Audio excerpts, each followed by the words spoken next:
es esa energía, vamos a aprender a calcular esa energía que acompaña una reacción química. Ya puede ser que se absorba una reacción endotérmica o que se libere una reacción exotérmica, ¿no? Por ejemplo, en la reacción tenemos la siguiente imagen, tenemos una fogata, ¿no? Digamos, ya se nos fuimos de vacaciones, ¿no? La tenés semana de viaje, de vacaciones, en un fin de semana, de una fogata, con los amigos, etc. El realizar esta fogata es un proceso de combustión, que también lo trabajan en el laboratorio y ya saben perfectamente los tipos de combustión. Entonces me dice, el tipo de reacción que se presenta en imagen, que es una reacción de combustión, yo le pregunto, ¿será una reacción donde se absorba o donde se libere energía? La combustión.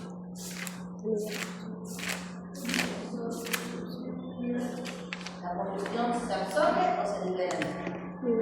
Se libera energía, ¿no?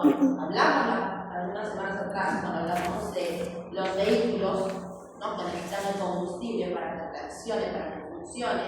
Si yo toco el capot, ¿no? El carro, en la parte donde se da la combustión, ¿cómo está este? Luego de haber una caliente. Eso significa que se está liberando, es una reacción de combustión, algo similar a lo que ocurre aquí en esta forma. Ahora nos hace la siguiente pregunta. ¿Cuál cree que sea el sistema y cuál cree que sea el entorno de ese entorno? Para empezar hay que definir el sistema. El sistema es una porción del universo que yo lo voy a limitar, donde va a ocurrir la reacción química. El sistema propiamente, ¿qué sería? Justamente este pedacito que está ahí, ¿no? Donde la molécula está ahí encendida, se está dando propiamente la reacción. Y el entorno, entonces, ¿qué cosa va a ser? El entorno va a ser todo lo que esté fuera de ese sistema. Es como en las matemáticas, cuando hablamos de aritmética, conjuntos. Si recuerdo, este es mi universo, ¿cierto? Y tengo mi conjunto A. Entonces, el conjunto A yo lo estoy limitando. Eso es lo que vendría a ser mi objeto de estudio, donde ocurra la reacción química. Y todo lo que está fuera del sistema, todo lo que necesito para ayudar al universo, vendría a ser el entorno, todo lo que está alrededor. De tal manera que siempre sistema más entorno, ¿qué me va a dar? El universo.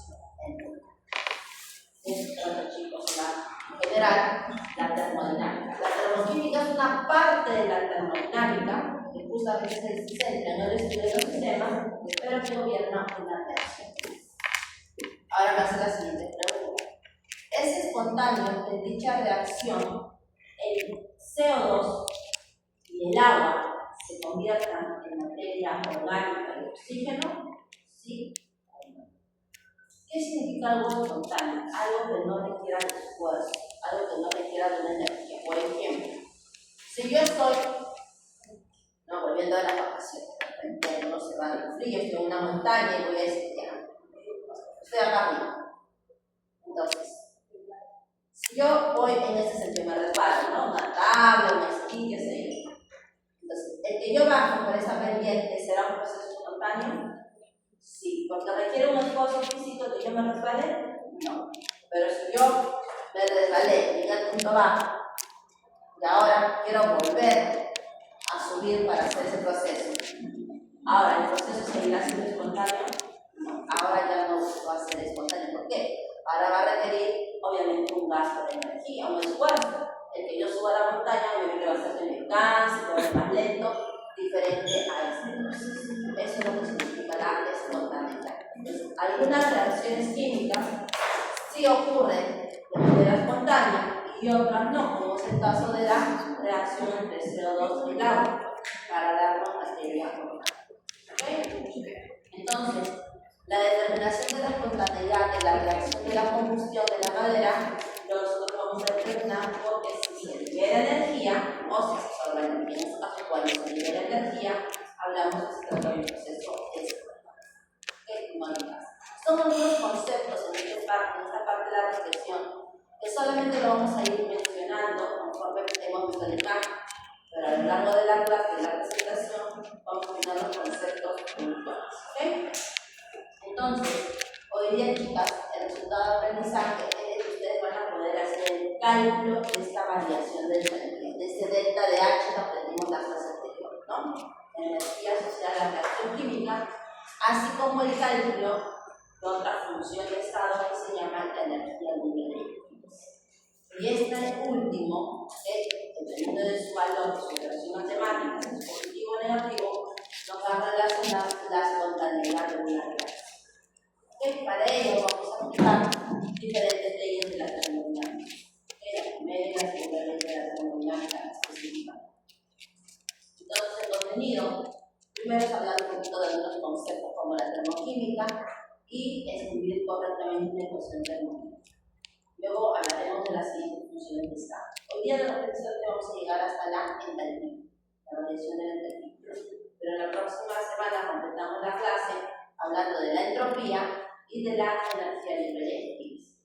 Profesora, estos temas que vamos desde hoy hasta la semana 15 van a ser evaluados.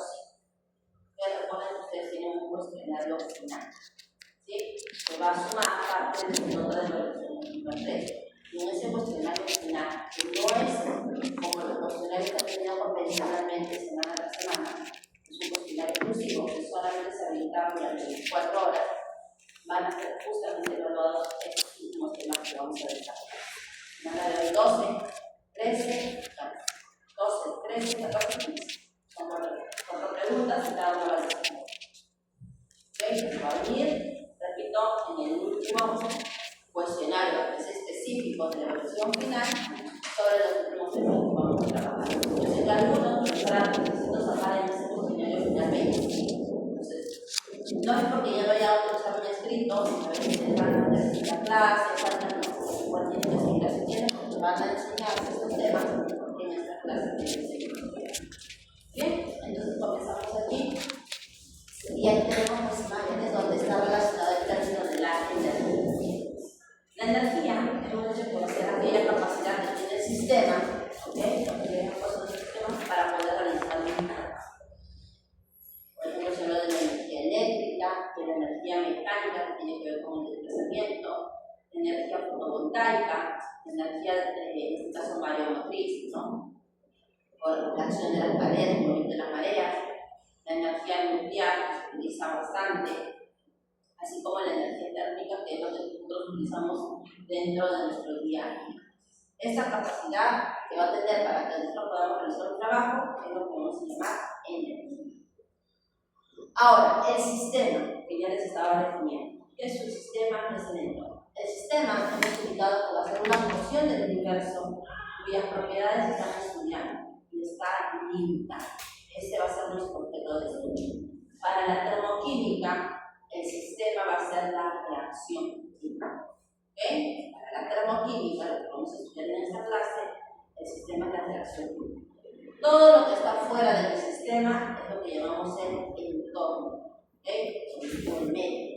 Todo lo que está fuera del sistema, y sabemos que la suma de ellos dos nos va a dar el universo. Por ejemplo, en esta imagen, tenemos esta taza de café. ¿Cuál sería mi sistema? La taza de café con el contenido que se encuentra dentro de ella. ¿Cuál va a ser el entorno? Digamos que me encuentro en la sala, en el comedor, pues todo el comedor tendría que ser ese entorno, ese medio, ese alrededor que está limitando, que está fuera del límite de mi sistema. Ahora yo les pregunto, este contenido, el agua que está aquí caliente, ¿observan ese vapor del agua? ¿Cierto? ¿Está intercambiándose con quién? Tiene mi sistema, el que está fuera de él con el entorno. Entonces, cuando hablo hay un intercambio de materia. Y también, si yo toco la pared de la taza está caliente, ¿cierto? Pero al cabo que va transcurriendo el tiempo, ¿qué pasa con el contenido? Se enfría. Entonces, cuando yo digo que hay un intercambio de materia, por del agua, y que yo perciba que luego se va a ir enfriando, hablamos de un intercambio de energía, a eso se conoce como un sistema abierto. En un sistema abierto hay intercambio tanto de materia como intercambio de energía. ¿Cuándo diré que el sistema es cerrado? ¿Qué ocurre si yo tengo la taza, le pongo una tapa? ¿Voy a dejar que el agua, el vapor del agua, escape de ese sistema? No. Aquí va a haber intercambio de materia. Si le coloco una tapa ahí como ven en la imagen, ¿no ven que se ve una materia? No. Pero yo les pregunto, al cabo de un tiempo determinado, ¿el agua que está contenida dentro de él se va a enfriar? Pues sí. Si hay intercambio de energía, pero no hay intercambio de materia, estamos en un sistema cerrado. ¿Ok? Y finalmente, lo que tenemos aquí es una imagen de un termo. ¿Ok? ¿Para qué nos sirve el termo? Para mantener, ¿cierto? La sala de clase viene en 1, está ahí calientito, hasta de repente que termine clase, se va a mantener. Entonces, en el termo, primero, al cerrarlo herméticamente, evitamos descender la materia, es decir, no hay intercambio de materia. Y como va a mantener, ¿okay?, la temperatura dentro del contenido se mantiene caliente, tampoco va a haber intercambio de energía. El sistema aislado no hay intercambio ni de materia ni de energía. Pero yo les pregunto, ¿realmente no se intercambia energía? ¿Realmente el termo no baja su temperatura del contenido dentro de él? Sí, pero es mínimo, ¿cierto? Entonces, el sistema aislado es un sistema teórico. Que con el termo, lo van a usar ahora en el laboratorio, el calorímetro, lo van a llamar, ¿okay?, trata de aproximarse, ¿okay?, hacia un sistema aislado. Sabemos que realmente, como tal, ni siquiera un reactor, por más que lo cerremos herméticamente, va a dejar que se pierda un poquito de energía, así sea el mínimo. Eso es algo peor. Entonces, repito, de los tres tipos de sistemas tenemos: el abierto, hay intercambio de materia y energía. El sistema cerrado, hay intercambio de energía, pero no de materia. Y el sistema aislado, es un sistema teórico, no hay intercambio ni de materia ni de energía. ¿Sí? Tratamos de aproximarnos con el termo, ¿no?, con los calorímetros que van a entrar en el laboratorio. ¿Está claro? Pues tenemos ahí los tres tipos de sistemas. No hay intercambio de materia, pero sí de energía. ¿Ok? Entonces, ahí vamos con la siguiente definición que ya hemos ido comentando. Calor. ¿Qué cosa es el calor? El calor es una transferencia de energía entre dos sistemas debido a la diferencia de temperatura. Por ejemplo, si yo tengo acá mi sistema, imaginamos que esté a una temperatura de 50. Que acá hay agua a 50 grados Celsius. Acá tengo agua, ¿ok?, a 20 grados Celsius. Pregunto, ¿ese flujo de calor de dónde a dónde va? ¿Del cuerpo caliente al cuerpo frío o del frío al caliente? Caliente al frío. Siempre va del cuerpo caliente de mayor temperatura hacia el de menor temperatura. Si yo mezclo estos dos contenidos de agua con temperatura de 50 y temperatura de 20, al mezclarlos, la temperatura resultante, la temperatura de equilibrio, tendría que oscilar en ese rango, ¿no? Entre 20 y 50, de 35, 38, no lo sé. Tiene que estar siempre en el cuerpo caliente, la temperatura va a disminuir, va a ceder ese calor, y obviamente el cuerpo frío va a ganar esa cantidad de energía. ¿Okay? Eso es lo que hablamos cuando definimos el calor, transferencia de energía. La temperatura, como hemos utilizado, es aquella propiedad que nos va a medir directamente esa energía cinética. Recuerden que la energía cinética tiene que ver con el movimiento de las partículas. Tiene mayor energía cinética porque hay mayor temperatura. ¿Okay? Y el trabajo es una forma de energía que es diferente al calor, pero es otra forma de energía, ¿no?, que generalmente está asociada al trabajo con el desplazamiento. Muy bien. La convención de signos. En el punto de la convención de signos, chicos, quiero que acá presten atención y observen, ¿no? Entonces, va a depender de cómo vaya, ya sea el trabajo o el calor. Si va, recuerden que todo lo que está fuera del sistema es el entorno. ¿Okay? Si va del entorno al sistema o del sistema hacia el entorno. Vamos a comenzar por el calor, que todos lo deben de saber. La hablamos anterior, endotérmica. Si yo necesito que mi sistema absorba calor para que la reacción se lleve a cabo, ¿cómo tenía que ser esa energía? ¿Positiva o negativa? Positiva. Por lo tanto, si va a ingresar energía del entorno a mi sistema en forma de calor, este tiene que ser positivo. Mayor a cero significa positivo. Pero por el contrario, si mi sistema está liberando energía en forma de calor, ¿a dónde está liberando? Del sistema hacia el entorno, el calor que se no va a tener negativo. ¿Recuerdan?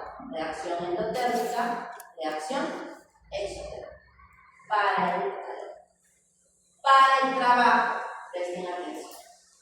Si es el entorno el que realiza el trabajo sobre el sistema, el trabajo tiene que ser positivo. Pero si es el sistema el que realiza el trabajo sobre el entorno, el trabajo tiene signo negativo. Vean cómo yo leo. Es la relación entre el entorno y el sistema. Repito, si el entorno es el que realiza el trabajo sobre el sistema, el trabajo va a ser positivo. Pero si es el sistema el que realiza el trabajo sobre el entorno, tendrá signo negativo. No es que la energía sea positiva o negativa, simplemente el signo más o menos nos va a indicar en qué dirección es. ¿Está claro? Entonces, no olvidarse esta combinación de signos porque va a ser muy importante. A veces no se va a decir de manera explícita en el problema, sino se menciona en forma de texto. Entonces, no dice el trabajo es menos 200 joules. Dice, el trabajo que realiza el sistema sobre el entorno es 200 joules. Pero si es el trabajo que está realizando el sistema sobre el entorno, ¿qué signo debe tener? Negativo. Por lo tanto, le voy a colocar menos 200. Eso es lo que tenemos que entender. Para eso nos sirve esta combinación de los signos. ¿Okay? Muy bien. En la termoquímica, como les hablé al inicio, vamos a estudiar estas tres funciones de estado. Estos intercambios de energía que va a ocurrir en nuestras reacciones químicas. La termoquímica es una parte de la termodinámica que se encarga del estudio de la energía, pero para una reacción química, ya sea que absorba o que libere energía. Entonces tenemos funciones de estado. ¿Y qué cosa es una función de estado? Una función de estado es una propiedad en la que va a depender únicamente del estado inicial y del estado final. Es decir, la trayectoria, cómo yo llegué al estado final, no nos va a interesar, porque va a coincidir exactamente el inicio con el final. Entonces, lo que vamos a calcular de ellos van a ser estas tres funciones de estado en sus variaciones. Cuando hablaré de la variación de la entropía, el delta de H, la variación de la entropía, que tiene que ver con el desorden, y la variación de la energía libre de Gibbs, que tiene que ver con la espontaneidad de la reacción. ¿Okay? Entonces, vamos a iniciar por la entropía. La entropía nos dice lo siguiente: en toda reacción química implica una transferencia de energía. Esta variación de la energía de la reacción, delta de H, es el calor que se transfiere a una reacción química cuando lo llevamos a una presión constante. Eso significa que no vamos a modificar en lo absoluto la presión.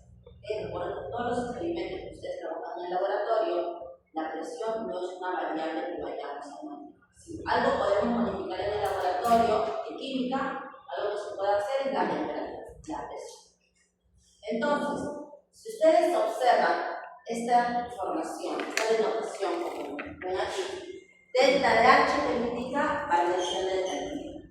Cuando vean ese simbolito, este grado, significa que la presión va a ser una atmósfera y la temperatura 25 grados Celsius, lo que es equivalente a 298 kelvin.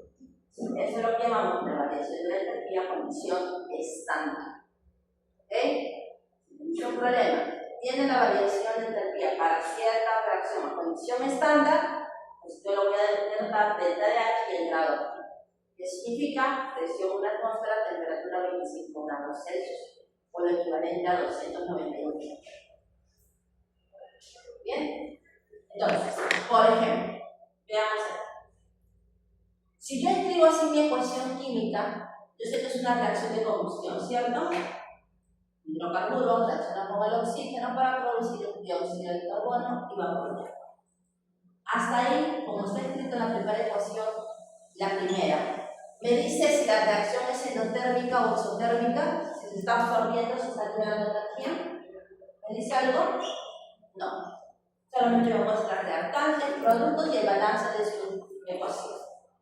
Pero Pero en la segunda ecuación veo, tengo nuevamente el gas metano con el oxígeno para producir dióxido de carbono, vapor de agua, y la variación de entalpía a condición estándar me dice que es menos 890 kilojoules. ¿Qué significa esta variación de entalpía menos 890? ¿Qué significa menos aquí? ¿Qué significa ese menos? Exotérmica.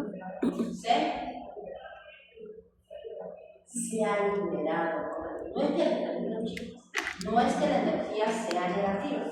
Ese menos que nos muestra ahí significa que se está liberando 890 kilojoules de energía por cada mol, su coeficiente de metano, es por cada una mol de metano que reacciona.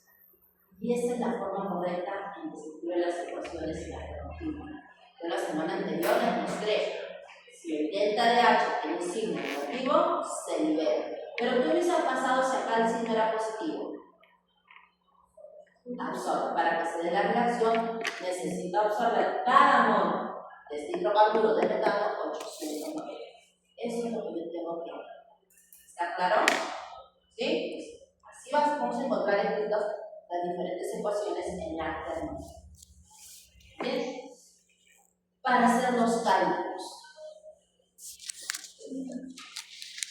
La variación de entalpía. El delta de H significa variación, una resta. ¿Y entre quiénes voy a restar?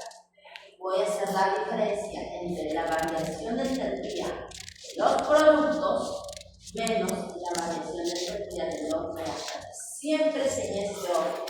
¿Okay? Para las tres funciones de estado vamos a aplicar exactamente variación. El delta de H será la variación de entalpía de productos menos la variación de entalpía de reactantes. Si hablamos de condición estándar, le colocamos el grado que ya los conocemos, pero siempre la inició. Y entonces, al operar, al sumar, al restar, etc., si ese valor, ese delta de H nos sale negativo, ya habíamos dicho que la reacción es exotérmica, se libera energía. Pero si ese delta de H nos resulta positivo, la reacción es endotérmica, necesita absorber energía para que se lleve a cabo la reacción. ¿Está claro? Pregunta. Acá nos habla sobre el incendio, ¿no?, de este dirigible. Estaba lleno de gas hidrógeno. En Nueva Jersey en 1937. La reacción entre el hidrógeno y el oxígeno produjo gas agua. ¿Qué significa ese delta de H para esa reacción? El producto de esa reacción, ¿qué cosa? ¿Se liberó o se tuvo que absorber ese valor de energía? Liberó. Se liberó. ¿Por qué me doy cuenta que se ha liberado? Por el signo negativo. Este signo negativo aquí nos indica que la reacción es exotérmica o endotérmica. Exotérmica. ¿Está claro? Eso tenemos que tenerlo muy presente, porque no solamente se trata de operar, sino también de razonar y entender los valores que vamos a ir obteniendo, qué significa para el proceso. ¿Bien?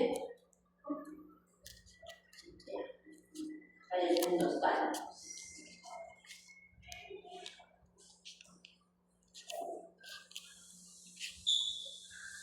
Entonces, solamente para no tomar mucho tiempo,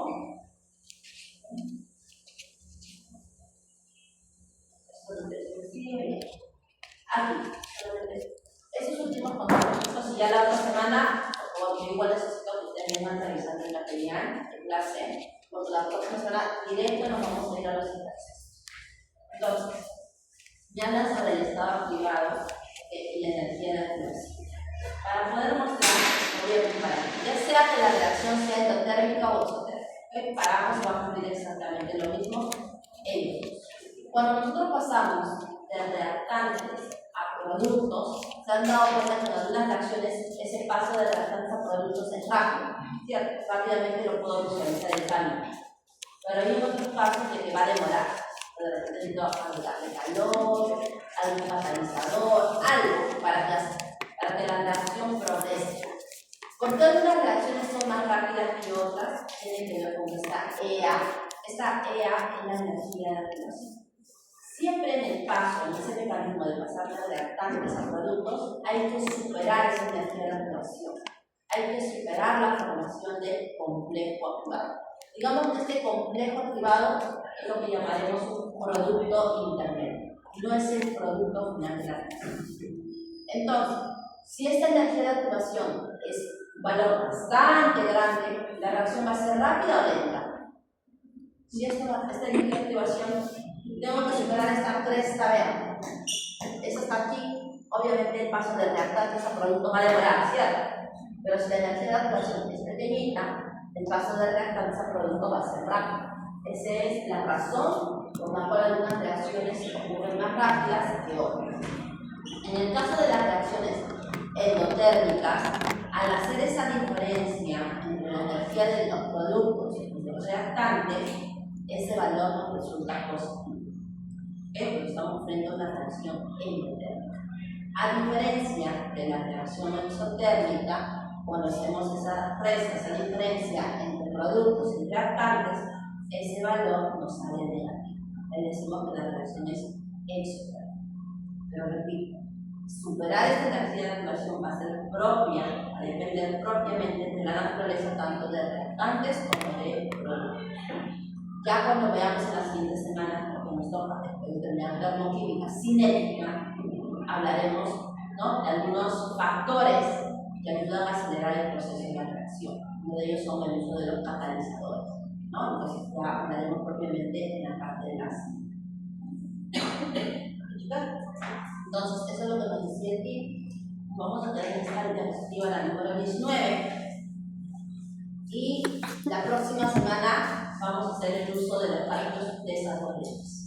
¿Okay? Usando las energías de formación y aplicando la ley de Lewis. Lo que van a hacer ahora en el laboratorio, chicas, presten mucha atención, porque eso no lo vamos a hacer en teoría. Van a hacer el cálculo de esta variación de entropía, pero usando la calorimetría. Este experimento se realiza en el laboratorio. ¿Sí? Calorina, el termo, recuerden que funciona al inicio del sistema.